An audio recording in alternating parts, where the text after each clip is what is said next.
Mesdames, Messieurs, bonsoir. Merci de préférer la télévision nationale. Au sommaire de cette édition, transport maritime du minerai de fer du projet Simandou.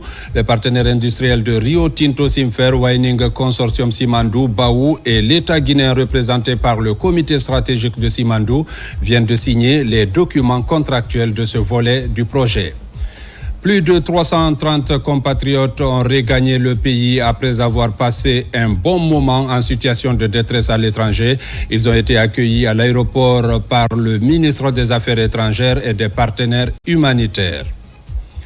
Agriculture avec le développement de la filière Fonio à Kerouané, un groupement féminin lance la récolte de 10 hectares développés dans la sous-préfecture de Damaro. Le focus dans ce journal.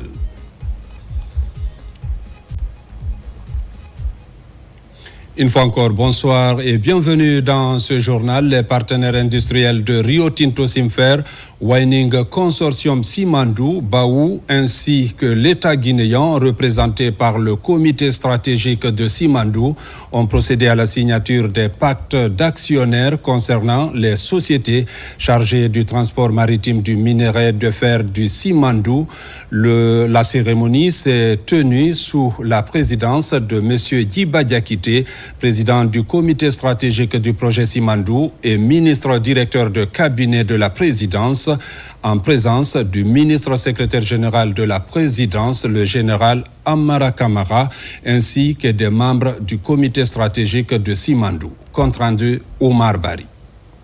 La marche vers l'opérationnalisation du plus grand projet intégré mini-infrastructure du monde vient de franchir une nouvelle étape historique. Ce mercredi 22 octobre 2025, les partenaires industriels Rio Tinto Simfer, Winning Consortium Simandou, Baou et l'État guinéen à travers le comité stratégique de Simandou ont procédé à la signature des pactes d'actionnaires relatifs aux sociétés de transport maritime du minerai de fer du projet Simandou. La cérémonie, tenue au Petit Palais de la Présidence, s'est déroulée sous la présidence de M. Djiba Diakité, président du comité stratégique du projet Simandou et ministre directeur de cabinet de la présidence, en présence du ministre secrétaire général de la présidence, le général Amara Kamara, ainsi que les membres du comité stratégique de Simandou. Cette signature marque l'une des dernières lignes droites avant le démarrage effectif de la phase d'exploitation du minerai de fer de Simandou, prévue avant fin 2025. Elle concrétise la volonté du chef de l'État, son Excellence le général Mamadi Doumbouya, de faire du projet Simandou le moteur de la transformation structurelle de l'économie guinéenne.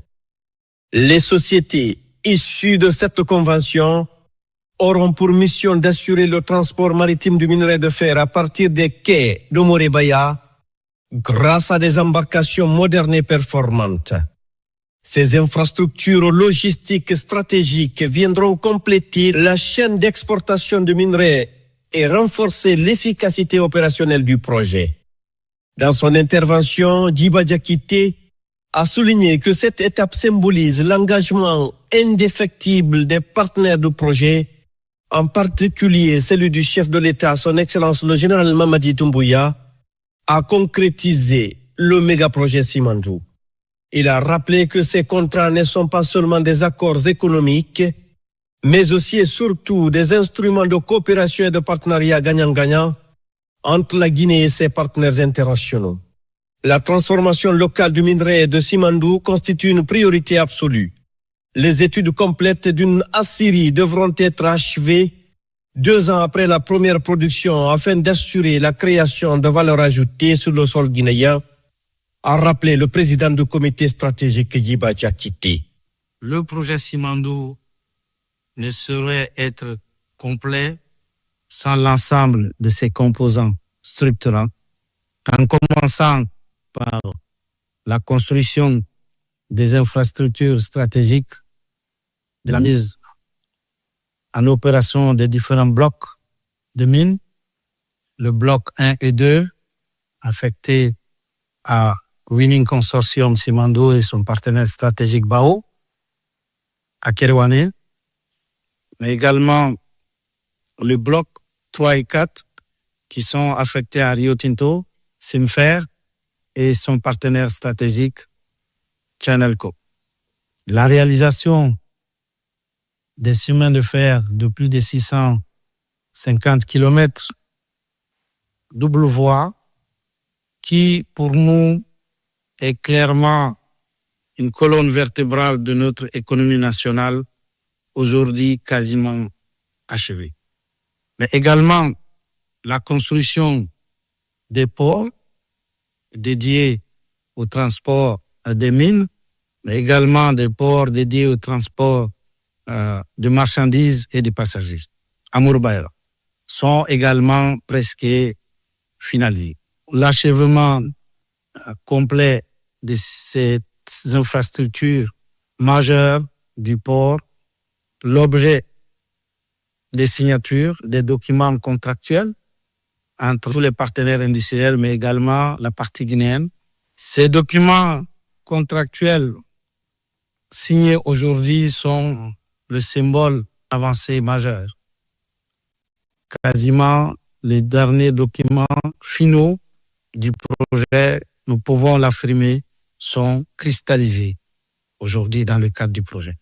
Mais également, parmi ces préalables contractuels du projet, il y a le lancement des études pour la construction d'une ACIM dès les premières commercialisations du minerai, qui est aussi un maillon extrêmement important pour nous, ultime, pour le projet intégré, qui permettra à la Guinée de transformer localement ses ressources et de créer davantage de valeur pour la République de Guinée. Nous tenons à féliciter l'ensemble des partenaires et des membres du comité stratégique ici présents, les conseils des partenaires industriels, les conseils de l'État qui nous accompagnent pour leur engagement constant, leur ténacité, la qualité du travail accompli. Ces avancées concrètes sont le fruit d'une collaboration exemplaire, le fruit d'une intelligence collective entre les équipes guinéennes et nos partenaires techniques, industriels et institutionnels. Une belle aventure humaine, placée sous le leadership visionnaire de son Excellence, le général Mamadi Doumbouya. Mais cette étape, si importante soit-elle, n'est qu'un commencement.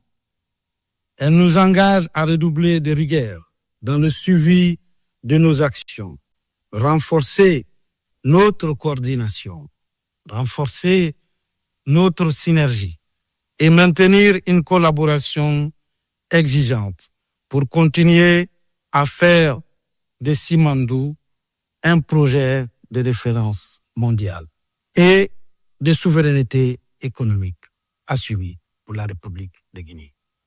Nous vous donnons d'ores et déjà rendez-vous dans les prochaines semaines pour le lancement officiel du premier chargement de Simandou. Et ça, c'est grâce à notre travail, à notre intelligence collective, au service de la Guinée et des générations futures, pour le bien-être de la population, conformément à la vision du chef de l'État, son Excellence, le général Mamadi Doumbouya. Les représentants de Rio Tinto Simfer, Winning Consortium et Baou ont, pour leur part, salué la synergie d'action et la volonté politique sans faille qui ont permis de franchir cette étape cruciale. Tous ont reconnu le soutien déterminant du chef de l'État, son Excellence le général Mamadi Doumbouya, de la vision et le patriotisme ont accéléré la réalisation des infrastructures nécessaires au lancement de la production. Ces accords représentent un des derniers pas à franchir dans la concrétisation du projet. Et je voudrais profiter de cette occasion pour reconnaître les travaux et les contributions de toutes les personnes qui ont travaillé pendant toutes ces années pour atteindre cet objectif. Sur le président du comité stratégique, il y a eu des sacrifices et beaucoup de travaux qui ont été menés pour atteindre ce niveau. Ça démontre l'engouement, les sacrifices et le travail, la vision du président qui a été donnée initialement pour que ce projet puisse voir le jour. Il y a quelques jours, j'étais sur le terrain au niveau de la jonction des embranchements venant de notre mine Beila et celle de notre partenaire de Kerouani et voir ces locomotives et ces wagons arriver en même temps pour se rendre au port de Moribaya était vraiment quelque chose d'émouvant pour nous. La cérémonie d'aujourd'hui marque une étape essentielle dans notre volonté commune avec l'État guinéen de compléter le système de transport du minerai de fer. Les accords signés aujourd'hui concernent la partie maritime, le transport maritime, qui complète le système, qui nous permettra d'enlever le minerai dans la mine, de transporter sur les rails et de l'amener au port et de les expédier sur le marché international. C'est un effort collectif. Nous sommes heureux que nous aboutissons cet après-midi avec le gouvernement et tout le comité stratégique de Simandou à ces accords qui permettraient de connecter le minerai de fer de la Guinée au reste du système maritime et commercial minier. Nous sommes très très contents à Rio Tinto et à Simfer de faire ce chemin avec l'ensemble de nos partenaires techniques, industriels et avec l'État guinéen, avec le soutien du comité stratégique, tous ses membres, mais en particulier avec le président du comité stratégique qui n'a ménagé aucun effort pour qu'on arrive à cette conclusion aujourd'hui. Cette cérémonie, c'est très important et pour notre société et parce que vous savez, le Bénin, on a beaucoup d'années d'expérience dans ce domaine. Donc, on est très fiers de participer à ce projet et avec notre expérience professionnelle, nous sommes très confiants de rassurer la coopération, partenariat avec l'État et la société CTG pour avoir un résultat plus efficace et parfait. Aujourd'hui, nous avons participé à la signature de pacte actionnaire sur les services maritimes pour le transport maritime de tout type pour le projet Simandou. C'est une réalisation très importante, c'est-à-dire que cela marque la réalisation totale de la chaîne industrielle complète de cette minerai de fer à partir de montagne Simandou jusqu'au port et le transport maritime en passant par le chemin de fer. Cela est une partie très importante pour l'achèvement de ce projet. Nous sommes convaincus qu'avec l'achèvement de cet contrat, nous allons finaliser le projet de Simandou. Donc, la signature des accords d'aujourd'hui marque une étape très importante dans le développement du projet Simandou, spécialement dans la construction de la chaîne industrielle et production du minerai de fer de Simandou. Dans le futur, la CDG va coopérer étroitement avec les entités de transport maritime du minerai de fer et les 2000 pour assurer un transport sans faille depuis les 4 blocs du mine jusqu'au port de Moribaya. Porté par la vision éclairée du président de la République, le méga-projet Simandou, véritable catalyseur du programme Simandou 2040, illustre la profonde transformation d'une Guinée qui diversifie son économie et accélère sa mutation structurelle. Cette dynamique traduit la volonté résolue d'une nation souveraine, maîtresse de ses ressources et déterminée à bâtir son propre destin économique. La signature de ces accords en est une illustration concrète. Se réjouissent les membres du comité stratégique de Simandou. Ces accords finaux sont signés aujourd'hui. C'est un prélude au démarrage de l'exploitation du minerai de fer et des infrastructures du projet Simandou. Ces accords de transport maritime du minerai sont des accords extrêmement importants parce que c'est maillon final de la chaîne logistique de transport du minerai qui proviendra des blocs du Simandou pour arriver au port de Moriwaya et ensuite être transporté dans les eaux maritimes internationales pour aller sur le marché. Donc c'est le dernier chaînon logistique qui vient d'être finalisé aujourd'hui à travers la signature des pactes d'actionnaires et des sociétés de transport maritime du minerai de fer. Tous ces résultats n'auraient pu être obtenus sans le leadership et la vision éclairée de son Excellence Monsieur le Président de la République, le général Mamadi Doumbouya, qui a transformé le rêve de générations et de générations de Guinéens en une réalité tangible aujourd'hui, qui est la concrétisation du projet Simandou. On est dans la phase terminale de ce processus de contractualisation qui lie l'État guinéen aux partenaires techniques et industriels. Il est question d'aller à ce niveau de signature et de finaliser comme on vient de le faire, à l'effet de rendre encore irréversible ce grand projet qui est totalement dans la partie terminale de l'exécution des exigences conventionnelles. Et donc, cette signature que nous venons de faire s'inscrit en droite ligne des obligations qui sont énumérées dans les conventions liant l'État guinéen à l'ensemble des partenaires industriels impliqués dans la mise en œuvre de ce méga projet. Et donc, il est bien question que c'est la partie, maritime, qui occupe une composante majeure de ce méga projet en termes de transport de produits miniers, en termes de connexion entre les infrastructures ferroviaires et les infrastructures maritimes, en termes d'obligation de respect des exigences environnementales.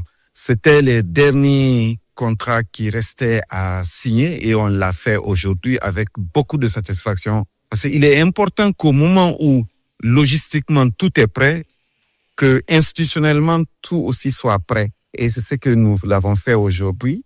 Tout ce qui concerne la partie transport maritime du minerai, maintenant est rentré dans un cadre légal sur lequel toutes les parties se sont mis d'accord et c'est une très bonne chose pour la Guinée. C'était encore une étape clé dans le méga projet mine infrastructure de Simandou. On va vers la phase d'opérationnalisation du projet Simandou et ça consacre le caractère intégré de ce projet. Donc avec l'exploitation minière, le transport ferroviaire, la construction du port, ainsi que donc aujourd'hui les documents contractuels qui sont signés pour le transport des minerais. À travers cette cérémonie de signature avec nos partenaires industriels, cela est un pas vers la concrétisation de ce projet tant attendu par le peuple de Guinée à travers le leadership du chef de l'État, le général Mamadi Doumbouya.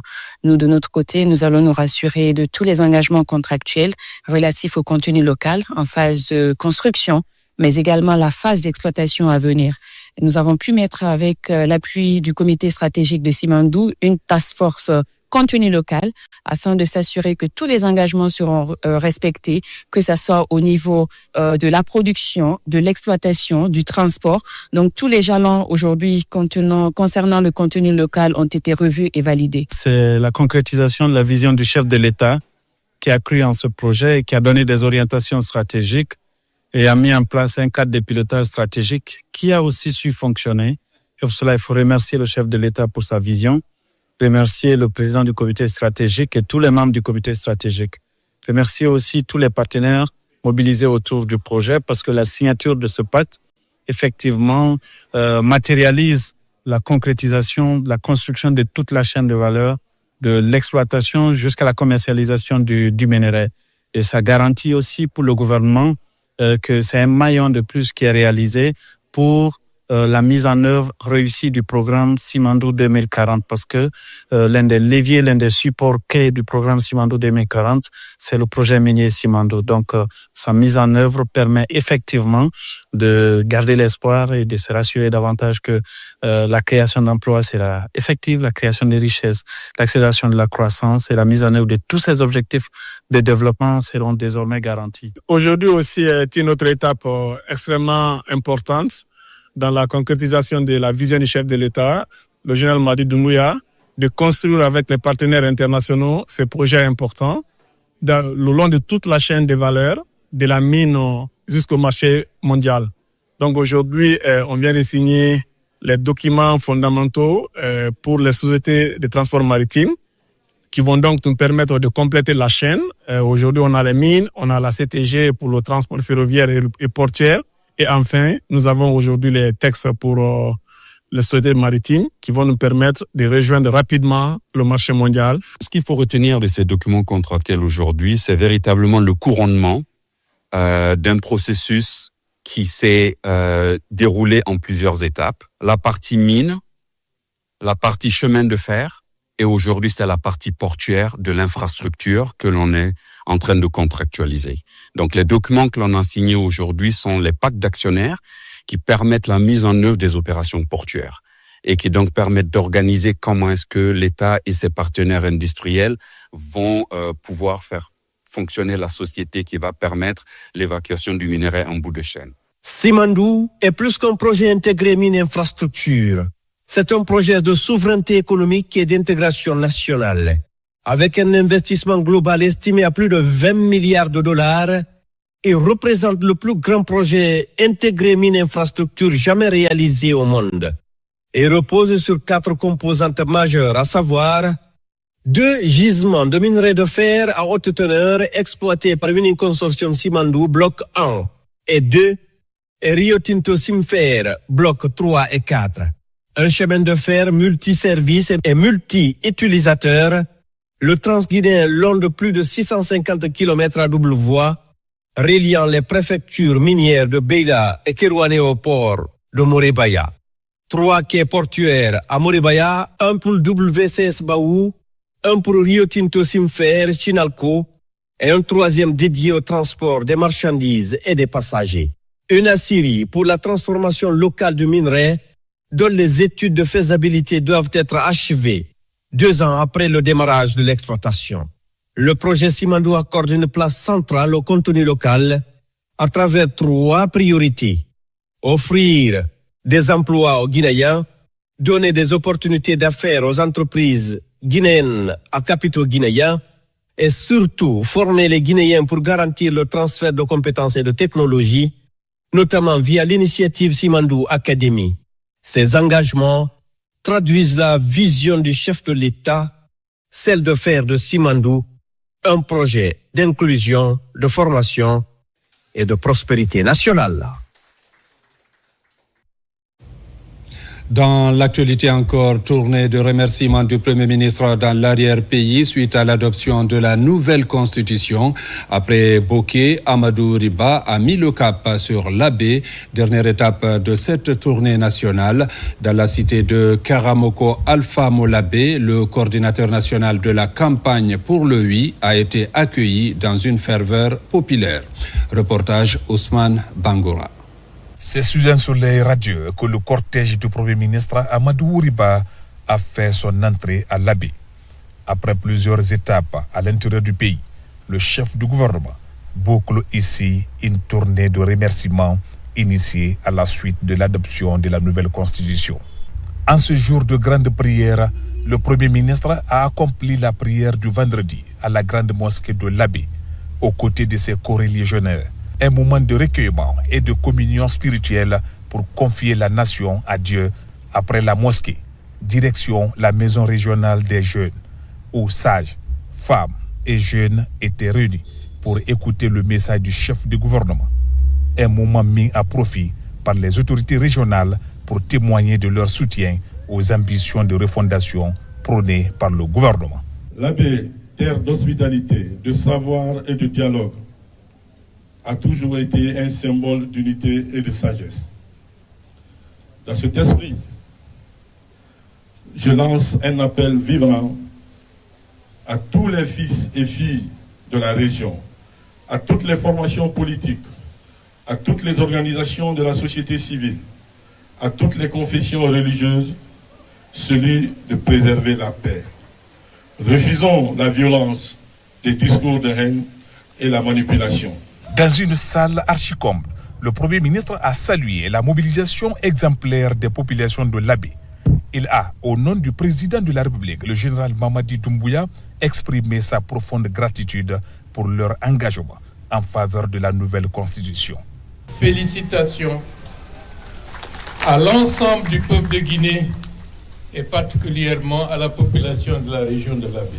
C'est ceci qui a motivé principalement le général Mamadi Doumbouya à m'instruire de faire le tour du pays pour vous remercier. La deuxième chose qui est liée à l'esprit de la Constitution, c'est que chaque voix compte. Que ce soit une voix pour le oui ou une voix pour le non. Chaque voix compte. C'est l'esprit de la Constitution que vous avez adopté avec une très large majorité le 21 septembre 2025.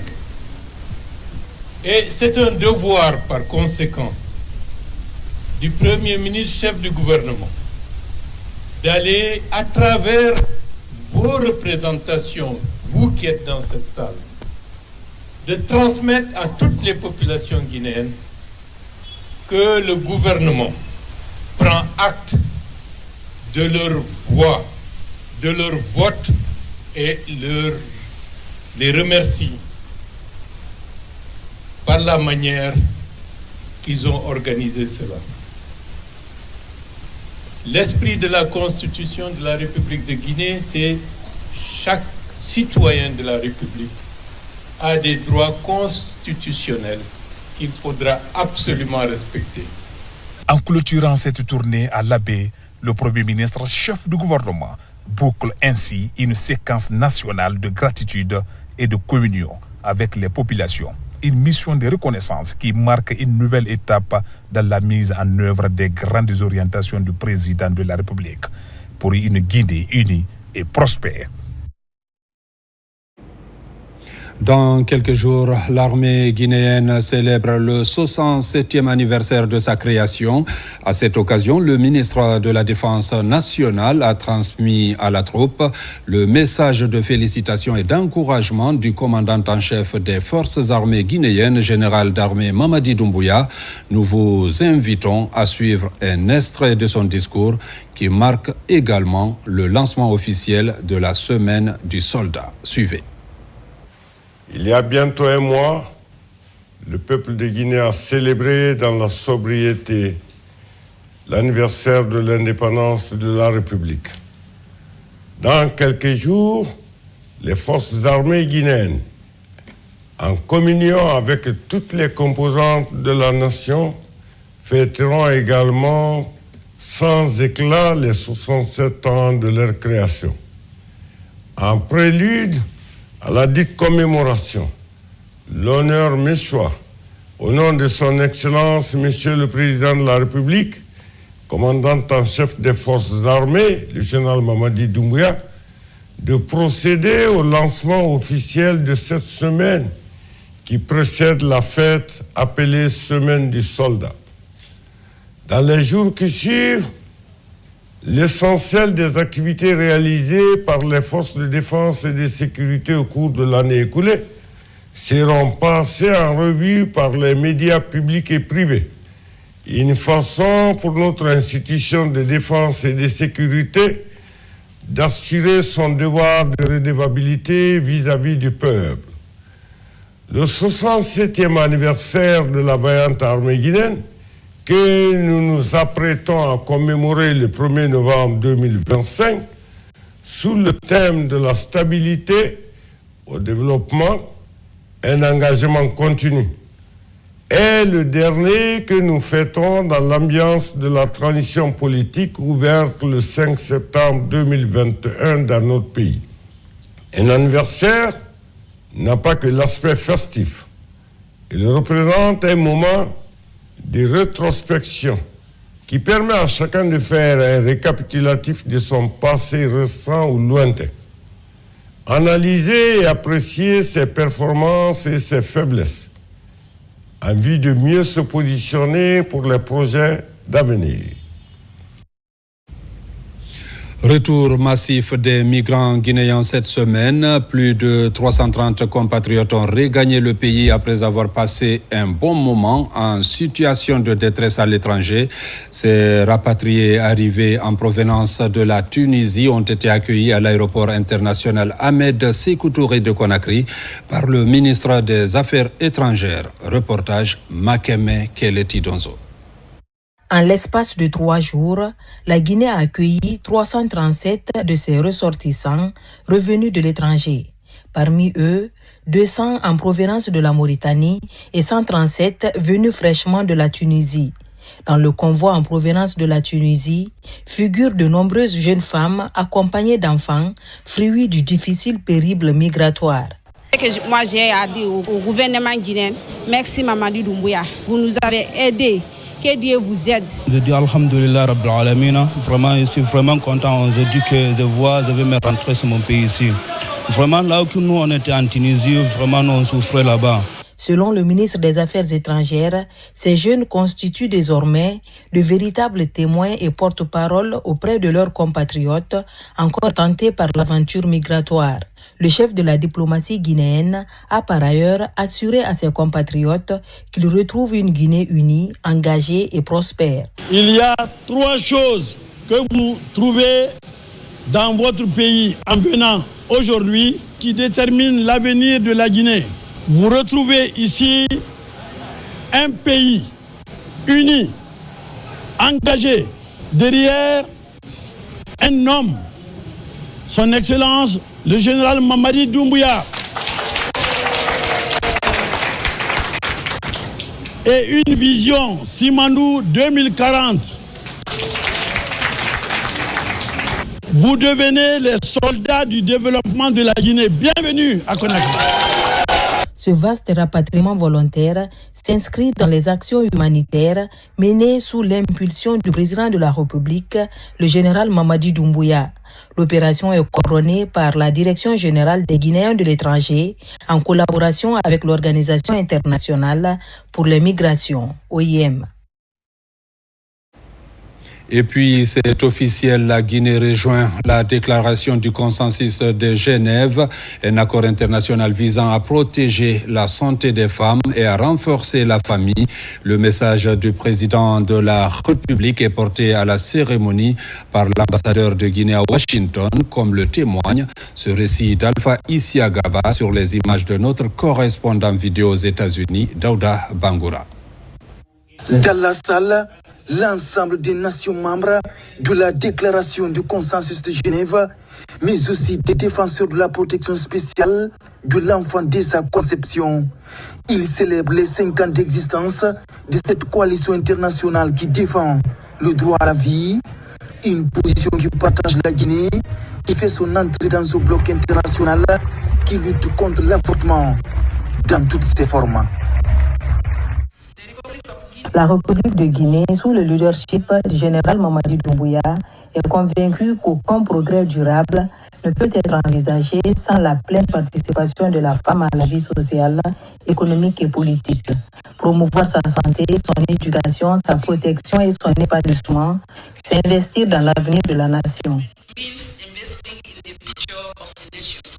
En 2020, 35 États des Nations Unies ont signé la déclaration du consensus de Genève sur la santé de la femme et le renforcement de la famille. 5 ans après, la liste des signataires de ce texte s'allonge avec la Guinée et les États-Unis qui rejoignent l'organisation.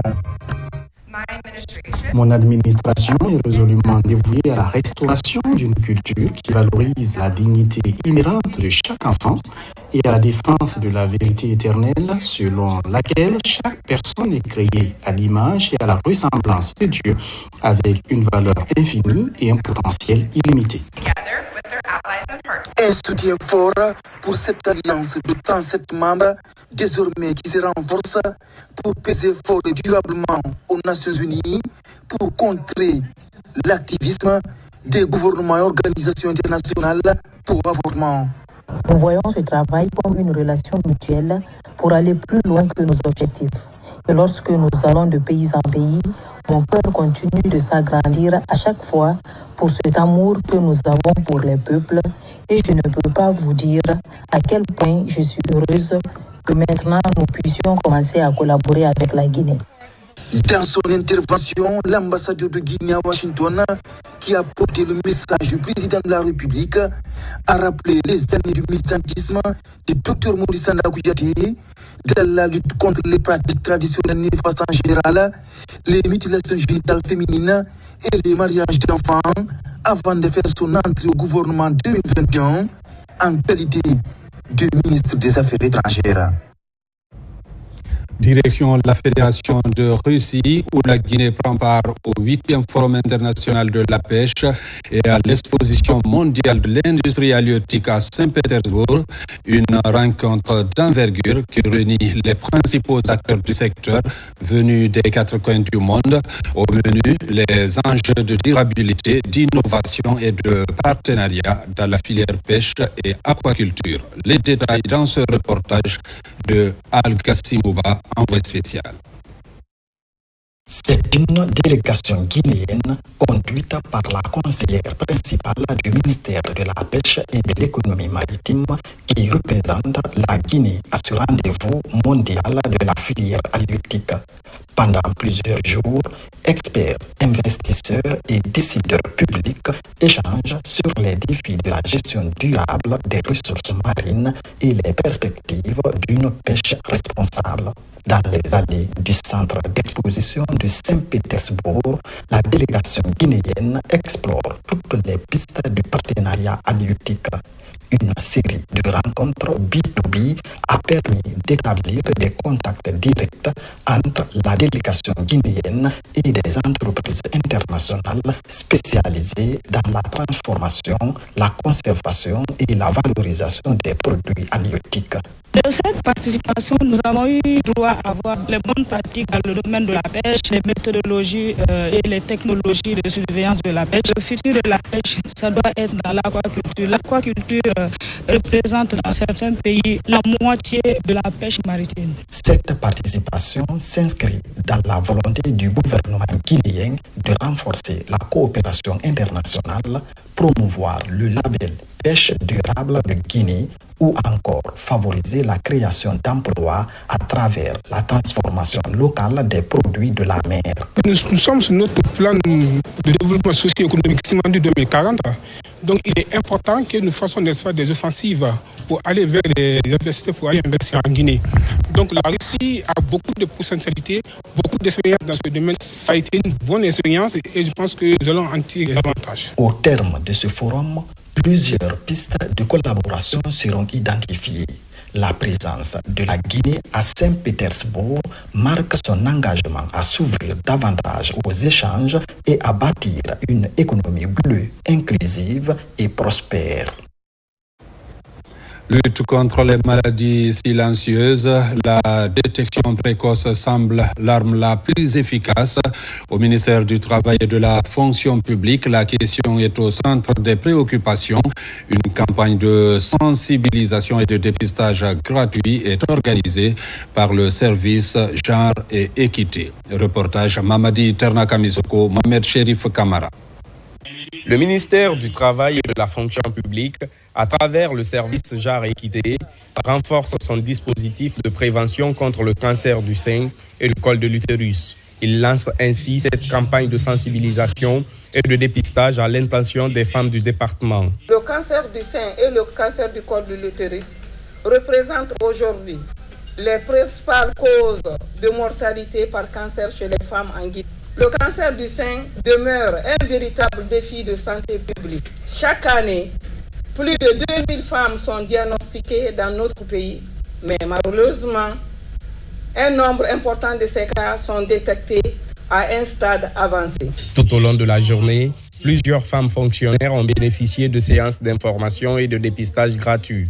L'objectif étant de promouvoir la prévention et inciter les femmes à adopter les bons réflexes pour préserver leur santé. On prend les dispositions pour mieux se prévenir, pour mieux prévenir. Prendre des dispositions, c'est aussi faire le dépistage. C'est en cela que je trouve cette activité très importante. Il faudrait que nous puissions faire de l'activité de dépistage une activité régulière, une activité constante, une activité qui ne se limite pas au mois d'octobre. Il faut qu'elle ait lieu durant tout le long de l'année. Pour le service Genre et Équité, cette activité renforce les actions engagées en faveur du bien-être des femmes au travail. En initiant cette campagne, le ministère du Travail et de la Fonction publique réaffirme sa volonté de faire de la santé féminine une priorité et de promouvoir la détection précoce. Allons à présent dans la commune rurale de Damaro, dans la préfecture de Kéroane. Là-bas, la culture du fonio est le pilier des exploitations agricoles. Aujourd'hui, la campagne de récolte a été officiellement lancée. Le domaine est estimé à plus de 10 hectares valorisés par un groupement féminin, un vent de renouveau pour offrir des opportunités d'emploi en milieu rural. Images et témoignages dans ce reportage de Yamokaba. À la périphérie de la commune rurale de Damaro, c'est le grand jour pour le groupement Kémonyama. Sur ce périmètre de 10 hectares, il célèbre la récolte du fonio pour démontrer son engagement en faveur de cette petite céréale aux 1000 vertus. Plus de 100 passionnés sont sous pied pour assurer le défrissage, le ramassage et le transport du fonio. Le fonio est une graine d'avenir. Depuis des années, notre groupement fait ses preuves dans ce bassin de production. Mais les opérations sont jusque-là traditionnelles. Le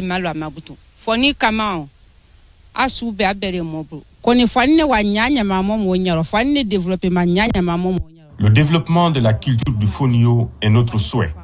Pour atteindre cet objectif, nous comptons vraiment sur l'apport du gouvernement.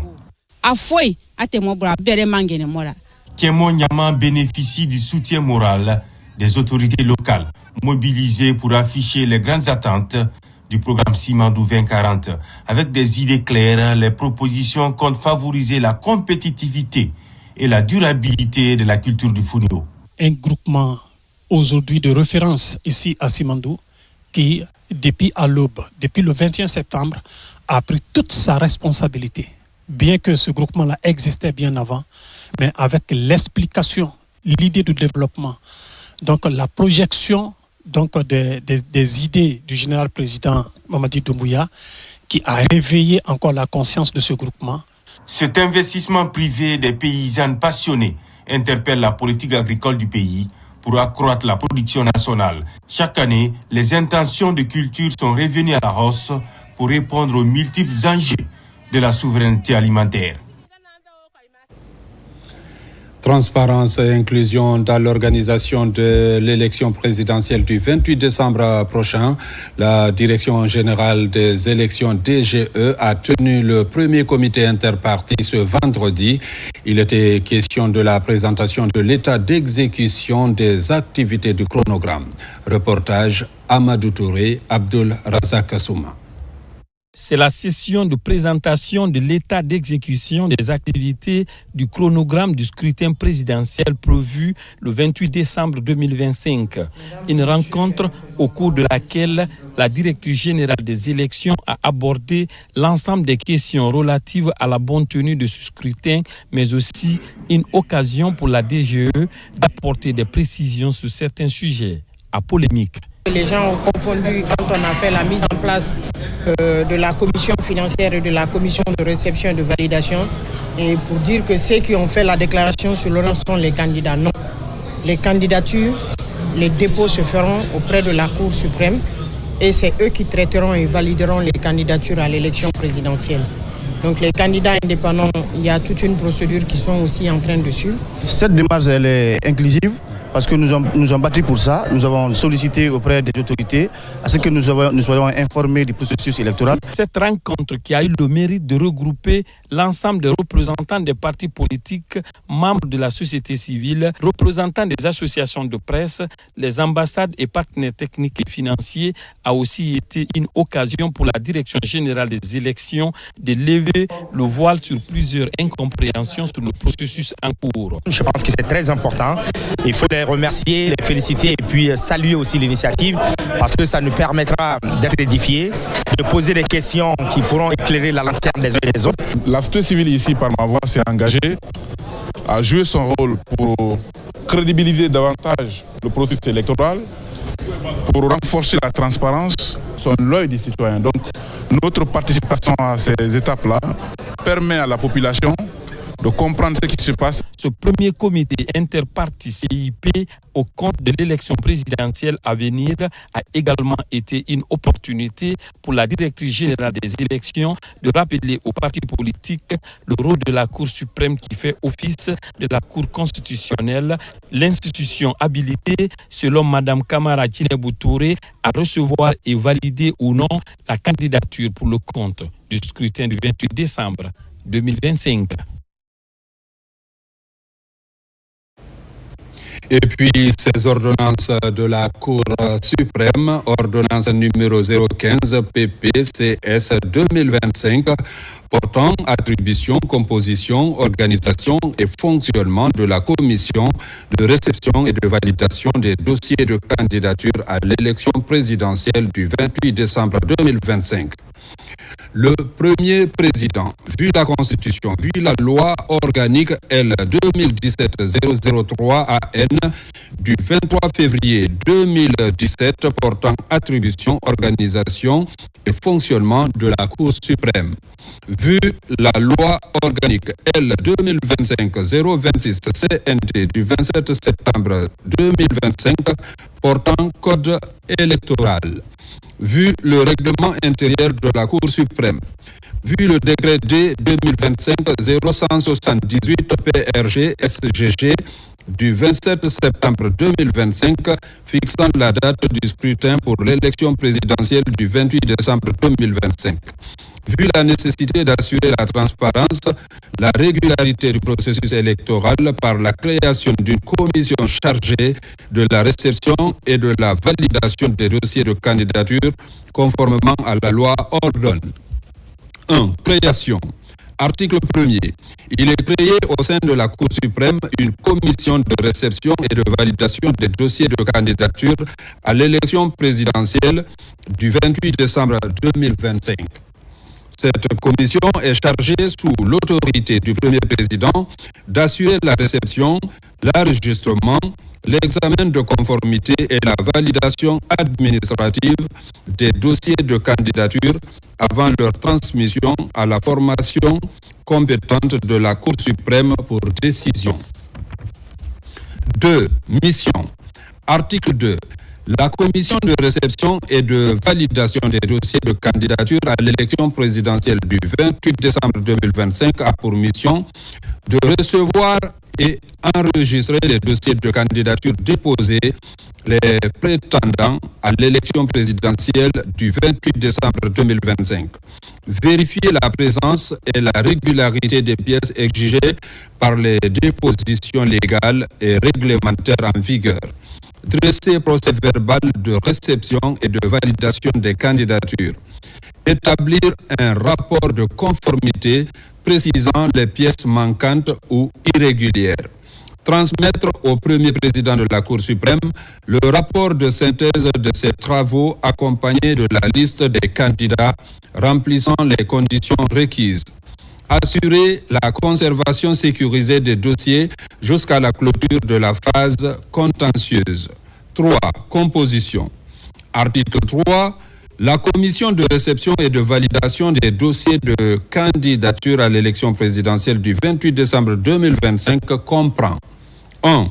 Président désigné par les conseillers à la Cour suprême, un rapporteur désigné parmi les conseillers de la Cour suprême, un représentant du parquet général près la Cour suprême membre, un greffier en chef de la Cour suprême membre, des experts techniques, informatique, archivage, sécurité peuvent être associés aux travaux de la commission à titre consultatif sur autorisation du premier président. 4. Organisation et fonctionnement.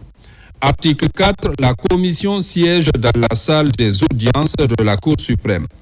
Elle entre en fonction à compter du 24 octobre 2025 et achèvera ses travaux le 3 novembre 2025 à 23h59. Elle se réunit sur convocation de son président selon un calendrier fixé par le premier président pendant toute la période de dépôt des candidatures. Ces décisions sont prises à la majorité simple des membres présents. En cas de partage égal des voix, celle du président est prépondérante. Un procès verbal est établi à chaque séance et signé par tous les membres présents. Les rapports et procès-verbaux de la commission sont transmis au premier président pour validation et publication éventuelle. 5. Dépôt des dossiers. Article 5.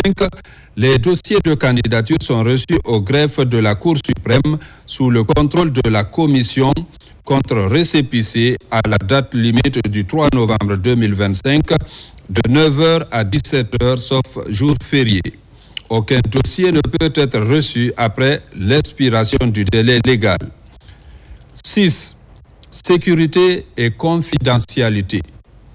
Article 6. Les membres de la commission sont tenus à la confidentialité sur les informations et documents portés à leur connaissance. Le premier président prend toutes mesures nécessaires pour garantir la sécurité matérielle et juridique des dossiers. 7. Prise en charge financière. Article 7. Les frais de fonctionnement de la commission ainsi que les indemnités de cession de ses membres sont à la charge du budget de la Cour suprême. 8. Disposition finale. Article 8. Le secrétaire général, le chef du greffe et le chef de la division des affaires financières de la Cour suprême sont chargés, chacun en ce qui le concerne, de l'application de la présente ordonnance. Article 9. La présente ordonnance prend effet à compter de sa signature. Elle sera enregistrée et communiquée partout où besoin sera. Conakry, le 24 octobre 2025, signé Fodé Bangoura. Ordonnance numéro 016 PPCS 2025 portant nomination des membres de la commission de réception et de validation des dossiers de candidature à l'élection présidentielle du 28 décembre 2025.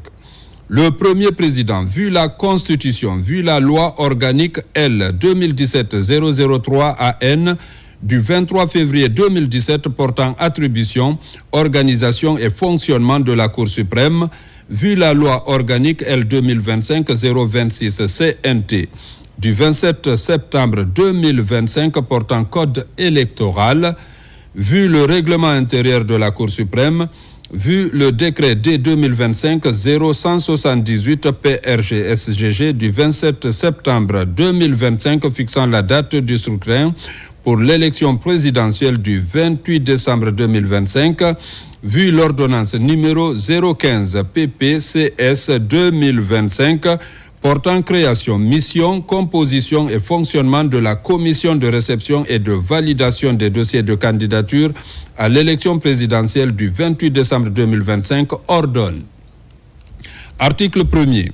Les magistrats et les greffiers en chef en service à la Cour suprême, dont les prénoms et noms suivent, sont nommés en qualité de membres de la commission de réception et de validation des dossiers de candidature à l'élection présidentielle du 28 décembre 2025. Président, M. Mamadouba Keïta, conseiller. Rapporteur, Mme Awa Daro Kourouma, conseillère. Membre, M. Soriba Mané, avocat général. M. Akwe Goepogi, chef du greffe.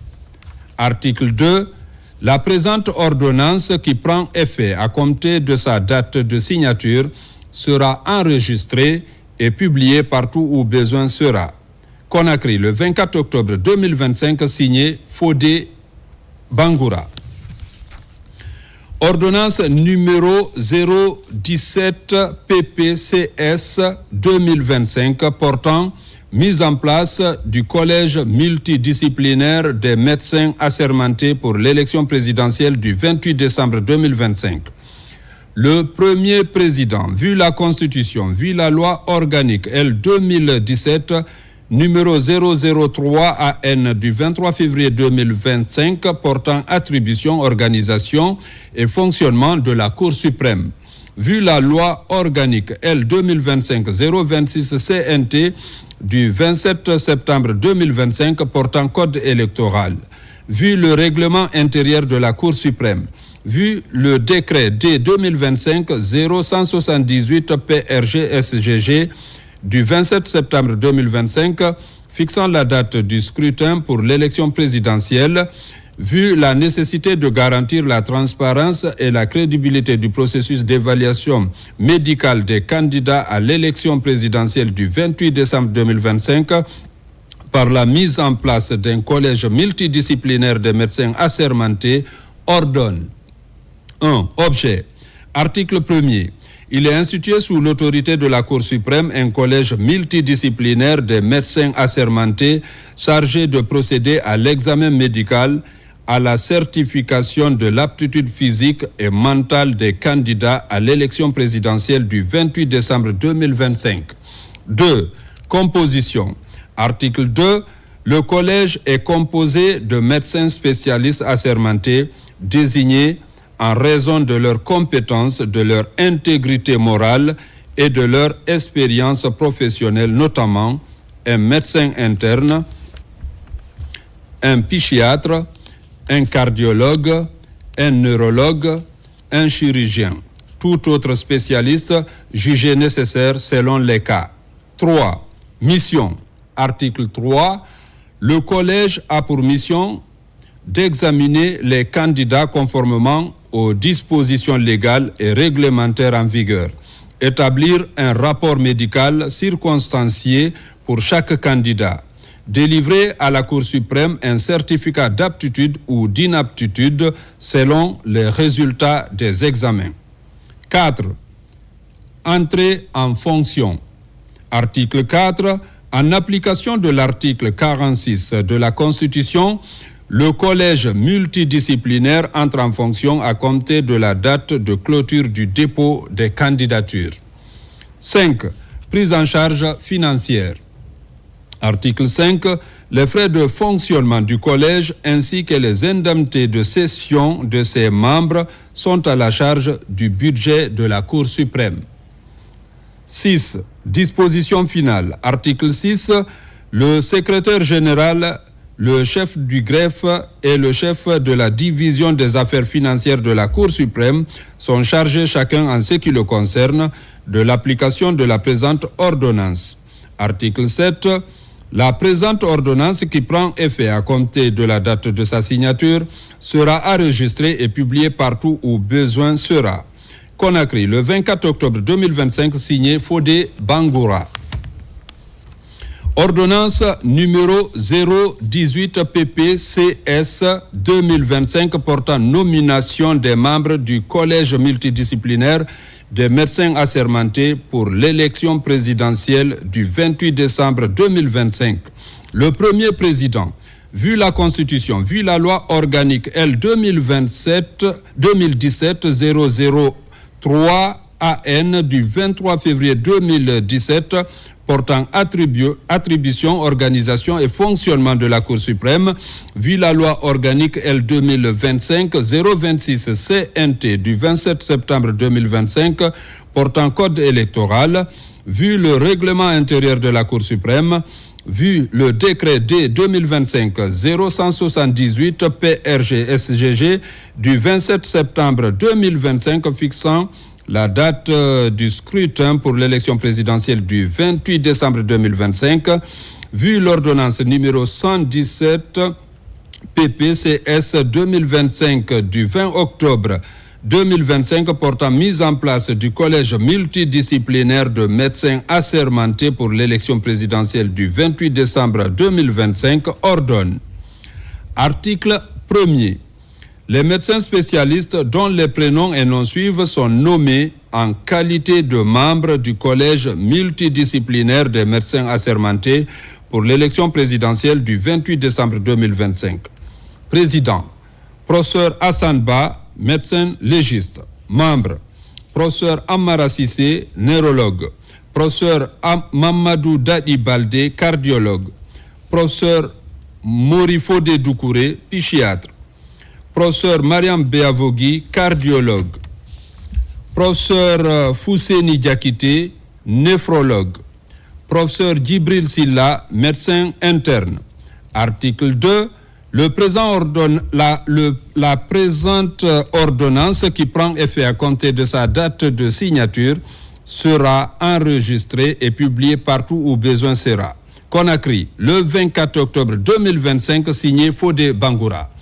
Mesdames, Messieurs, c'est la fin de cette édition. Merci de l'avoir suivi et bonne suite de programmes sur la télévision nationale.